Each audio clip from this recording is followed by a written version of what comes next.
Hello dear student, how are you. स्वागत है आप सभी का आपके अपने YouTube channel Rahul commerce academy में। तो झारखंड बोर्ड और बिहार बोर्ड क्लास 12 के स्टूडेंट, अगर आप आर्ट्स कॉमर्स साइंस किसी भी स्ट्रीम के स्टूडेंट हैं, फिर चाहे आप झारखंड बोर्ड के स्टूडेंट हो या बिहार बोर्ड के, आप लोगों को पता है कि आप लोगों का क्लास 12 में इकोनॉमिक्स जो है, झारखंड बोर्ड में 30 नंबर का ऑब्जेक्टिव पूछता है और बिहार बोर्ड में 100 ऑब्जेक्टिव पूछता है, जिसमें से 50 नंबर यानी कि 50 ऑब्जेक्टिव बनाना है। तो ऑब्जेक्टिव का स्पेशल तैयारी के लिए हम पूरा का पूरा इकोनॉमिक्स का पूरा अर्थशास्त्र का जो बुक है, जिसमें हम लोगों का टोटल 10 यूनिट में टोटल हम लोगों का जो 31 चैप्टर है, उन सभी चैप्टर का chapter by chapter objective question हम आप लोगों को करा रहे हैं, ताकि बिहार बोर्ड वालों का भी 50 में 50 नंबर आ जाए और झारखंड बोर्ड वालों को भी 30 में 30 नंबर आ जाए। मेरा आप लोगों को सजेशन होगा, इकोनॉमिक्स में आपको डरने या परेशान होने का कोई जरूरत नहीं है।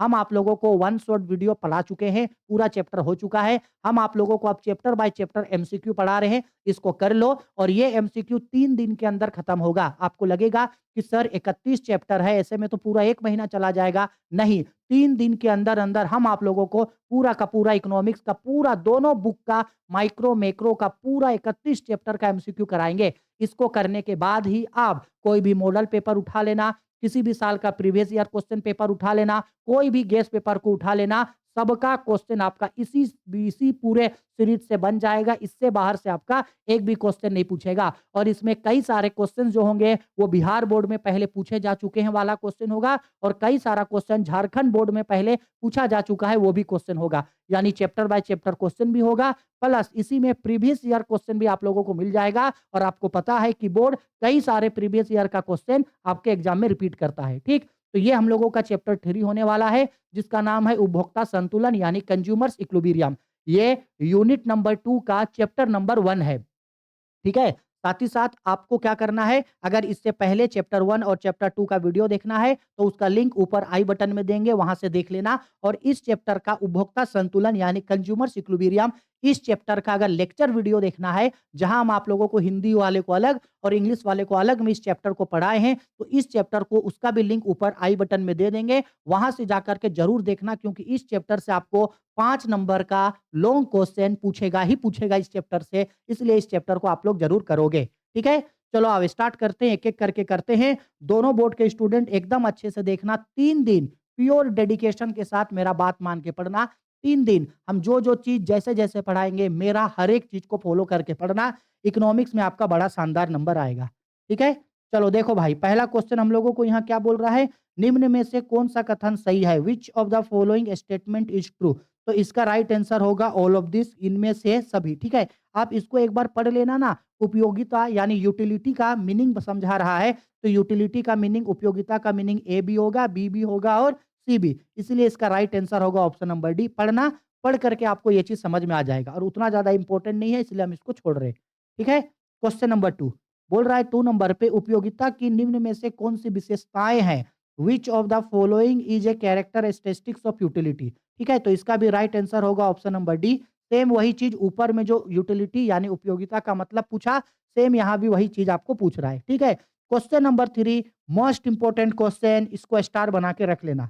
उपयोगिता का गणनवाचक सिद्धांत निम्न में से किसने प्रस्तुत किया, who gave the cardinal concept of utility. अब इसको ध्यान से देखो, ये आपको बिहार बोर्ड में भी 2021 में पूछा, झारखंड बोर्ड में भी 2023 में पूछा, 21 और 23 में बिहार बोर्ड में पूछा और झारखंड बोर्ड में भी 23 में पूछा और इस साल भी पूछेगा।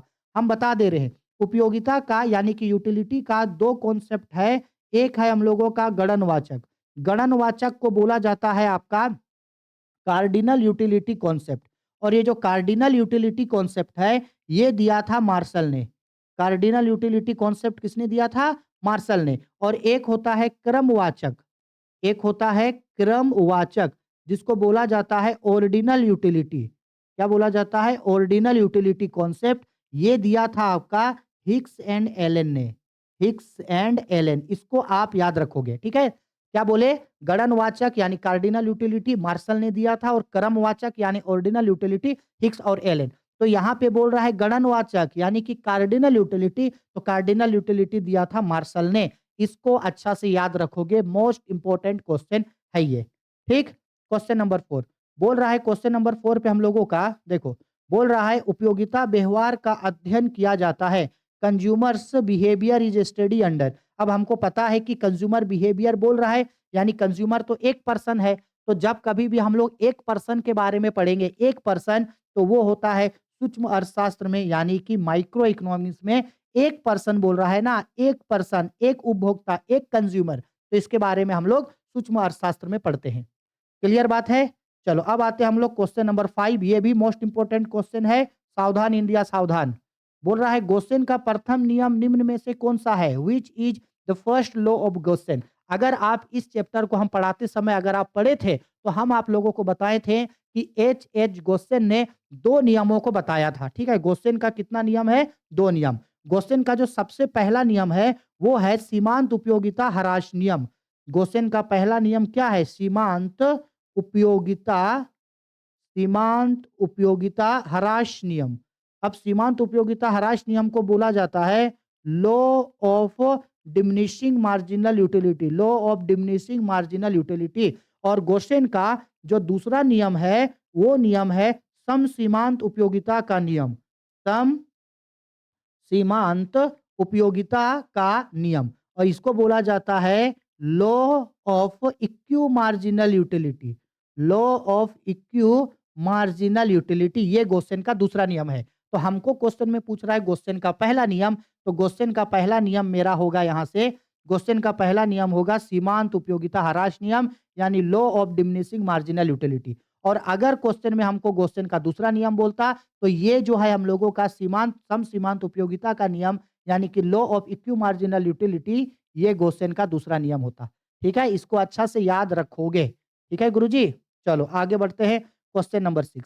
अब देखो क्वेश्चन नंबर 6 पे हम लोगों को क्या बोला जा रहा है यहाँ पे, निम्न में से कौन सा कथन सही है? Which of the following is true? चलो देखा जाए कौन सा कथन यहाँ से सत्य है। पहला बोल रहा है क्वेश्चन पे, जब सीमांत उपयोगिता धनात्मक होती है तब कुल उपयोगिता बढ़ती है।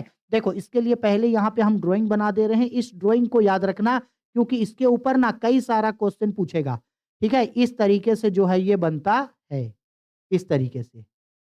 इस ड्राइंग को याद रखना, इसके ऊपर कई सारा क्वेश्चन पूछेगा। रुक जाओ, हाँ 1 मिनट। इसके ऊपर कई सारा क्वेश्चन हम लोगों को पूछेगा। ठीक है। ये हम लोगों का होता है टोटल यूटिलिटी यानी कि कुल उपयोगिता, और नीचे वाला होता है मार्जिनल यूटिलिटी यानी कि सीमांत उपयोगिता। अब देखो, अब इस चीज को अच्छा से याद रखना। अब ऑप्शन नंबर ए क्या बोल रहा है? जब तक सीमांत उपयोगिता धनात्मक होती है तब तक कुल उपयोगिता बढ़ती है। Total utility increases till marginal utility positive. देखो यहाँ ये मार्जिनल यूटिलिटी देखो, यहाँ से यहाँ तक पॉजिटिव में है। जब तक पॉजिटिव में है तब तक टोटल यूटिलिटी बढ़ता है, ये सही है। ऑप्शन बी देखो क्या बोल रहा है, जब सीमांत उपयोगिता शून्य हो जाती है तो कुल उपयोगिता धनात्मक होती है। Total utility is maximum when marginal utility is zero. देखो यहाँ मार्जिनल यूटिलिटी जीरो हो गया, तो देखो टोटल यूटिलिटी यहाँ पे मैक्सिमम है। सही, ऑप्शन बी भी सही। सी पे बोल रहा है जब सीमांत उपयोगिता ऋणात्मक होती है तब कुल उपयोगिता घटने लगती है। Total utility declines when marginal utility negative. देखो यहाँ से मार्जिनल यूटिलिटी नेगेटिव हो गया, तो इस लकीर के बाद देखो टोटल यूटिलिटी भी घटने लगता है। सही बात है, तो इसका राइट आंसर होगा ऑप्शन नंबर डी, इनमें से सभी। इसको याद रखना, ये चीज लॉन्ग क्वेश्चन में भी पूछेगा, ये चीज आपको शॉर्ट क्वेश्चन में भी पूछेगा, इसलिए इसको याद जरूर रखोगे। ठीक है, चलो आगे बढ़ते हैं हम लोग नेक्स्ट क्वेश्चन नंबर 7। 7 पे बोल रहा है सीमांत उपयोगिता कैसे निकालते हैं? How to calculate marginal utility. ठीक है, तो मार्जिनल यूटिलिटी का फॉर्मूला होता है change in total utility divided by change in quantity, यानी कुल उपयोगिता में परिवर्तन डिवाइड गुना कर भागा देंगे उसको वस्तु की मात्रा में परिवर्तन। अच्छा, मार्जिनल यूटिलिटी का एक और फॉर्मूला होता है total utility N minus total utility N minus 1। ये भी एक मार्जिनल यूटिलिटी निकालने का फॉर्मूला होता है। ठीक है, चलो आगे बढ़ते हैं नेक्स्ट क्वेश्चन नंबर 8। जब कुल उपयोगिता अधिकतम होती है तब सीमांत उपयोगिता when total utility becomes maximum marginal utility. भाई अभी तो समझाए थे ना हम लोग इसको, अभी पढ़े थे कि नहीं पढ़े थे इसको? है देखो यहाँ पढ़े थे टोटल यूटिलिटी मार्जिनल यूटिलिटी। तो बोल रहा है जब कुल उपयोगिता अधिकतम होती है, देखो अधिकतम होता है, तब सीमांत उपयोगिता क्या होगा? देखो सीमांत उपयोगिता शून्य होता है। क्या होता है? शून्य होता है। ऑप्शन नंबर सी इसका राइट आंसर होगा, 8 का ऑप्शन नंबर सी। देखो बोले हैं ना, देखो कई बार ये क्वेश्चन पूछा है, जेक बोर्ड देखो 17 में पूछा, 19 में पूछा, 22 में पूछा, 23 में पूछा, बिहार बोर्ड देखो 18 में पूछा, 20 में पूछा, 21 में पूछा, 23 में पूछा। इसलिए बहुत इंपॉर्टेंट क्वेश्चन है। जितना भी क्वेश्चन करा रहे हैं करो मेरे साथ-साथ। क्वेश्चन नंबर 9, समसीमांत उपयोगिता नियम के विचार के मूल प्रतिपादक कौन थे? Who basically propounded the concept of law of equi marginal utility. तो अभी पढ़े थे समसीमांत उपयोगिता का नियम यानी law of equi marginal utility. ये गोस्सेन का दूसरा नियम था। क्या था? गोस्सेन का दूसरा नियम यही था। आगे बोला गया है 10 पे, कीमत या बजट रेखा का ढाल होता है स्लोप ऑफ बजट लाइन और प्राइस लाइन किस तरीके का होता है? तो फॉर्मूला याद रखना, minus P X by P Y. इस तरीके से जो है वो बजट लाइन का स्लोप होता है। ठीक है, चलो आगे। उदासीनता वक्र होता है इंडिफरेंस कर्विज। उदासीनता वक्र एक ऐसा वक्र होता है, ये देखो समझना, इस तरीके का वक्र होता है आपका उदासीनता वक्र। इसको बोला जाता है आईसीआईसी। और हम जब आपको ये चैप्टर पढ़ा रहे थे तब हम आपको बोले थे कि उदासीनता वक्र के ऊपर ऑब्जेक्टिव में भी क्वेश्चन पूछेगा और लॉन्ग क्वेश्चन तो उदासीनता वक्र यानी कि इंडिफरेंस कर्व के ऊपर पूछेगा ही पूछेगा। ठीक है, तो देखो उदासीनता वक्र क्या होता है समझना। इस तरीके से ये जो झुका हुआ है ना, इसको बोला जाता है मूल बिंदु की ओर उन्नतोदर होना। क्या होना? उन्नतोदर होना, जिसको बोला जाता है कॉन्वेक्स। कैसे होता है ये? कॉन्वेक्स होता है, याद रखना। ठीक है, तो इसका 11 का राइट आंसर होगा हम लोगों का ऑप्शन नंबर ए, मूल बिंदु की ओर नतोदर यानी कि कॉन्वेक्स टू द ओरिजिन। और मूल बिंदु की ओर अवनतोदर कॉनकेव, ये देखो कॉनकेव बोल रहा है, तो कॉनकेव होता है प्रोडक्शन पॉसिबिलिटी कर्व यानी उत्पादन संभावना वक्र कॉनकेव होता है। देखो इस तरीके का कॉनकेव मतलब होता है आपका इस तरीके का होना,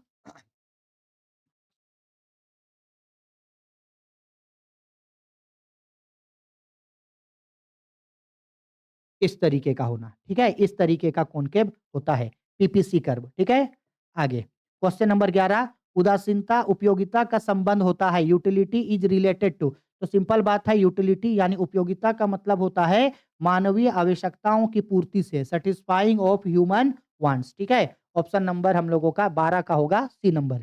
क्लियर है? एक मिनट रुको रुको। यूथफुलनेस नैतिकता मोरालिटी से, मनुष्य की satisfying of human want say, लाभदायकता से, यूज हाँ sorry sorry sorry, D number इसका राइट आंसर होगा सबका सबका। 13 नंबर, उपयोगिता की माप की जा सकती है, utility can be measured by money. उपयोगिता को मुद्रा में मापा जा सकता है, जो मार्शल ने कहा था। ठीक है, 13 का आंसर ए। 14 नंबर पे बोल रहा है समसीमांत उपयोगिता नियम को कहा जाता है law of equi marginal utility is called. तो law of equi marginal utility का दूसरा नाम होता है प्रतिस्थापन का नियम यानी कि लॉ ऑफ सब्स्टिट्यूशन। इसको भी याद रखना। ठीक है, बहुत इंपॉर्टेंट क्वेश्चन है ये भी, वीवीआई क्वेश्चन है ये भी। ठीक है, बिहार बोर्ड जेक बोर्ड में कई बार पूछ चुका है। 14 हो गया।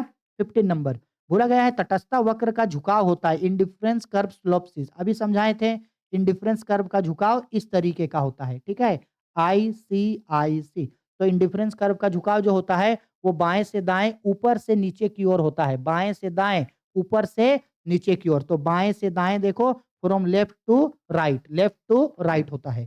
ठीक है, आगे 16 नंबर क्वेश्चन पे देखो क्या बोल रहा है, किसी वस्तु में मानवीय आवश्यकताओं की पूर्ति की क्षमता को कहते हैं the ability of satisfying human wants in A goods is called. तो उसको उस वस्तु का उपयोगिता यानी कि उस गुड्स का यूटिलिटी कहते हैं, उसको डेफिनेशन है यूटिलिटी का। 17 नंबर, एक वस्तु की सभी इकाइयों से प्राप्त होने वाली उपयोगिता के योग को क्या कहते हैं? The addition of utilities obtain from all units of goods is called. हम लोग जितने भी गुड्स को यूज किए हैं उससे जो हमको पूरा उपयोगिता मिला उसको कुल उपयोगिता, टोटल यूटिलिटी कहते हैं। अगर मान लो कि एक गुड्स का यूटिलिटी 2 था और अगर हम 10 गुड्स यूज किए हैं तो 10 गुड्स का यूटिलिटी 2 के हिसाब से कितना मिलेगा? 20। तो 20 होगा हम लोगों का टोटल यूटिलिटी। आया बात समझ में? ठीक है, आगे 18 नंबर, उपयोगिता का क्रमवाचक सिद्धांत किसने दिया? Who propounded the ordinal utility theory. तो उपयोगिता का क्रमवाचक सिद्धांत हिक्स और एलन ने दिया था। उपयोगिता का ऑर्डिनल यूटिलिटी हिक्स और एलन। और अगर कार्डिनल बोलता तब याद रखना कार्डिनल मार्शल ने दिया था। कार्डिनल यूटिलिटी यानी कि उपयोगिता का गणनवाचक सिद्धांत किसने दिया था? इसलिए दिया था आपका मार्शल ने, गणनवाचक। ठीक है, 19 नंबर, सीमांत उपयोगिता हरास नियम के प्रतिपादक है। The propounder of law of diminishing marginal utility is Gossen या गोस्सेन। ठीक है, चलो 20 नंबर क्वेश्चन, उपयोगिता का संतुलन उस बिंदु पर होता है जब consumers equilibrium takes a point where, जहां किसी भी गुड्स से के लिए कोई भी उपभोक्ता संतुलन पे तब होता है, कोई भी कंज्यूमर इक्विलिब्रियम पे तब होगा जब वो जिस सामान को खरीदने में जितना रुपया खर्चा किया है उतने के बराबर उसको मार्जिनल यूटिलिटी मिल जाए। अगर हम कोई सामान को खरीदने में 1 रुपया खर्च किए थे, तो हमको 1 के बराबर यूटिलिटी मिले। अगर कोई सामान को 2 रुपया खर्च किए थे, तो 2 के बराबर यूटिलिटी मिल जाए। 3 रुपया खर्च किए, तो 3 के बराबर यूटिलिटी मिल जाए। 100 रुपया खर्च किए, तो 100 के बराबर मार्जिनल यूटिलिटी मिल जाए, तो उस कंडीशन पे हम इक्विलिब्रियम में आ जाएँगे। जितना रुपया हम गुड्स के लिए खर्चा किए हैं, उतना के बराबर हमको उसका मार्जिनल यूटिलिटी मिल जाए। ठीक है? ऑप्शन नंबर ए इसका राइट आंसर होगा। सीमांत उपयोगिता बराबर मूल्य, तब ही जो है कंज्यूमर यानी उपभोक्ता संतुलन यानी इक्विलिब्रियम में होगा। 21 नंबर, किसी वस्तु की मानवीय आवश्यकता को संतुष्ट कराने की क्षमता, the capacity of a commodity to satisfying human wants is called उपयोगिता यानी कि यूटिलिटी उसको बोला जाता है। 22 नंबर, उपभोक्ता की सर्वाधिक संतुष्टि के लिए for maximum satisfaction of consumer, कोई भी कंज्यूमर अगर सबसे ज्यादा अगर सेटिस्फेक्शन होना चाहता है तो वो यही चाहेगा कि हम किसी सामान में जितना रुपया खर्चा किए हैं उतना के बराबर हमको उससे सीमांत उपयोगिता यानी मार्जिनल यूटिलिटी मिल जाए। अभी बताए ना कि मेरा जो गुड्स का प्राइस होगा वो किसके बराबर होना चाहिए, मार्जिनल यूटिलिटी, तब हम संतुष्टि हो जाएंगे, तब हम इक्विलिब्रियम हो जाएंगे। यानी ऑप्शन नंबर ए इसका राइट आंसर होगा। आया समझ में? ठीक है, चलो 23 नंबर क्वेश्चन, जब सीमांत उपयोगिता ऋणात्मक होती है तब कुल उपयोगिता, when marginal utility is negative total utility. देखो यही ड्राइंग जिस जो हम लोग को बार बार मिल रहा है, ठीक है, ये देखो ये ड्राइंग हो गया। क्वेश्चन में क्या बोल रहा है, जब सीमांत उपयोगिता ऋणात्मक होती है यानी मार्जिनल यूटिलिटी नेगेटिव हो गया तो टोटल यूटिलिटी घटने लगता है, टोटल यूटिलिटी घटने लगता है, टोटल यूटिलिटी स्टार्ट डिक्रीजेस। 23 का राइट आंसर होगा हमारा बी। इसके बाद 24 फॉर्मूला पूछ रहा है, सम सीमांत उपयोगिता नियम के अनुसार उपभोक्ता की शर्त ए में भी संतुलन होगा, बी में भी संतुलन होगा, तो सी इसका राइट आंसर होगा, ए एंड बी बोथ, ये दोनों ही कंडीशन पे उपभोक्ता दो वस्तुओं को खरीदने समय संतुलन पे होगा। फॉर्मूला है, हम ये चैप्टर पढ़ाते समय इसको हम ग्राफ में टेबल में भी हम आप लोगों को निकाल के इसको दिखाए थे। ठीक है, सी नंबर इसका राइट आंसर होगा। 25 नंबर, मार्शल के अनुसार किसी वस्तु की उपयोगिता को according to Marshall utility of a commodity, Marshall ने यह कहा था कि किसी भी वस्तु की उपयोगिता को मुद्रा में मापा जा सकता है, utility can be measured in term of money, तो ऑप्शन नंबर ए इसका राइट आंसर होगा जो मार्शल ने कहा था। ठीक, क्वेश्चन नंबर 26, बजट सेट के लिए आवश्यक है, this is required for a budget set, भाई बजट सेट के लिए इन सभी चीजों का होना एकदम जरूरी है। बंडलों का संग्रह यानी कि कलेक्शन ऑफ बंडल्स, बंडल्स होना चाहिए तब जाके सेट बनेगा। अब देखो बंडल्स का मतलब है कि कई सारा ऑप्शन हो, जैसे ऑप्शन ए पे मान लो कोई चीज है, मान लो 2 और 4 है, ऑप्शन बी पे मान लो कोई चीज है 3 और 6 है, ऑप्शन सी पे मान लो कोई चीज है आपका 10 और 12 है, तो बंडलों का सेट हो, विद्यमान बाजार कीमत प्रिवलिंग मार्केट प्राइस वो भी होना चाहिए, सब होना चाहिए, इसलिए right answer option number D. 27 number, ह्रासमान विस्थापन दर में in diminishing rate of substitution, diminishing rate of substitution में क्या होता है आपको याद रखना है, हम पढ़ाते समय आपको बताए थे।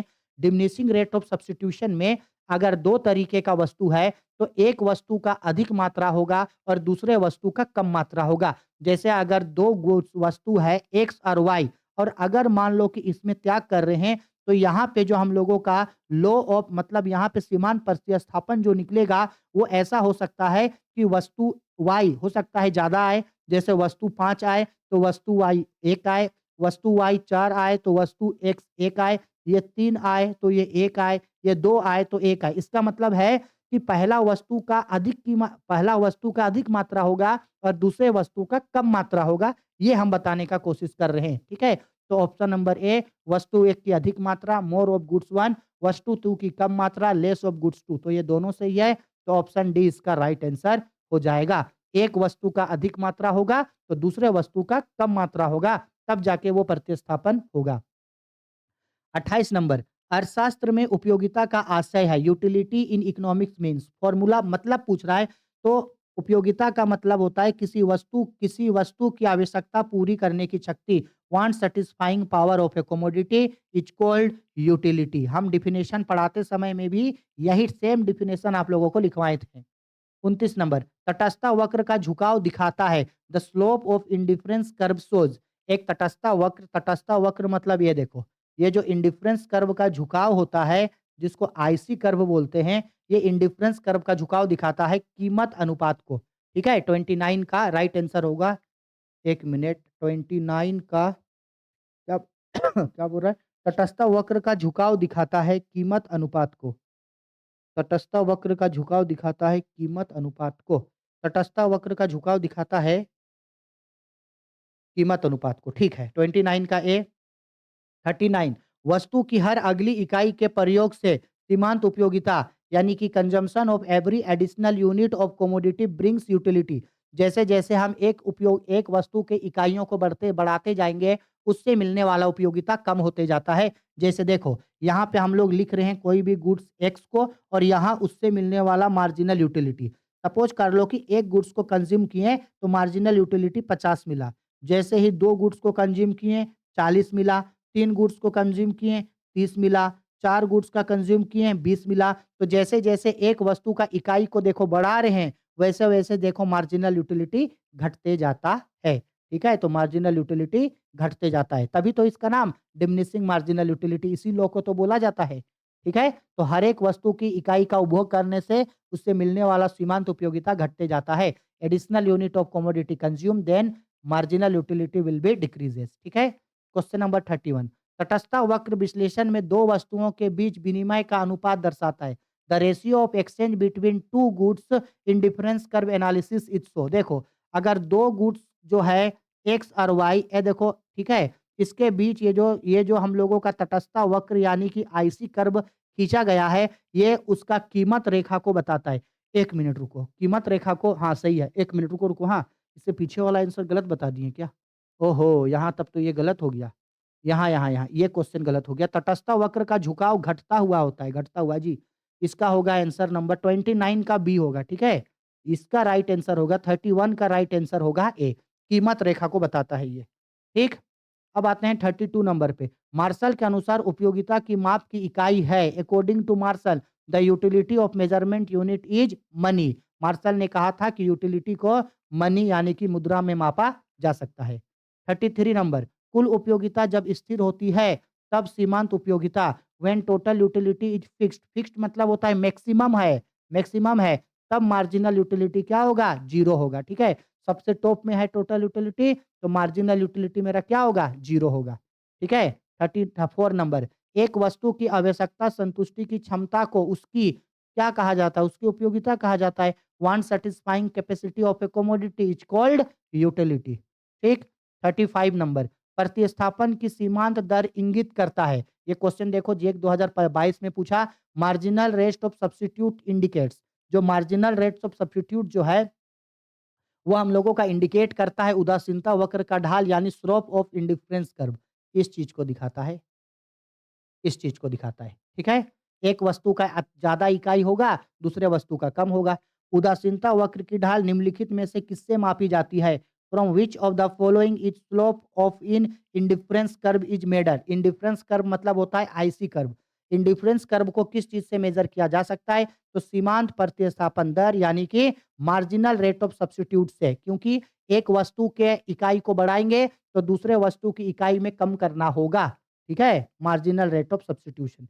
लास्ट क्वेश्चन इस चैप्टर का, बजट रेखा दर्शाता है। Budget line indicates. Budget line जो है वो कीमत लाइन यानी कि प्राइस को दर्शाता है। बजट लाइन किसको दर्शाता है? प्राइस को दर्शाता है। ठीक है, आया समझ में? किसी भी वस्तु की कीमत को बजट लाइन मेरा दर्शाता है। बस इस चैप्टर में इतना ही पढ़ना है। इससे ज्यादा इस चैप्टर में फिलहाल और कुछ भी, इस चैप्टर में और हम लोगों को कुछ भी नहीं पढ़ना है। इतना पढ़ लो, इतना ही, ये मच मोर देन इनफ है। इस चैप्टर से और कोई एमसीक्यू आपका नहीं बनेगा। ठीक है, तो ऐसे ही हम लोग नेक्स्ट चैप्टर लेकर के आएंगे और जल्दी पढ़ेंगे। इस चैप्टर में चीज़ों को समझाएं, इसलिए थोड़ा लेट हुआ। ट्राई करेंगे, अगर आपके पास चीज़ें और कॉन्सेप्ट्स क्लियर है, आपने वन शॉट वीडियो किया हुआ है, तो हम लोग डायरेक्ट और जल्दी इसको कंप्लीट करेंगे। ठीक है, और 3 दिन के अंदर पूरा का इकोनॉमिक्स माइक्रो मैक्रो का ऑब्जेक्टिव खत्म करेंगे। इसलिए क्लासेस को जरूर अटेंड करना। अगर इकोनॉमिक्स में 90% या उससे ज़्यादा लाना चाहते हो तो एमसीक्यूज को जरूर करना। एमसीक्यू में गड़बड़ घोटाला नहीं होना चाहिए। ठीक है।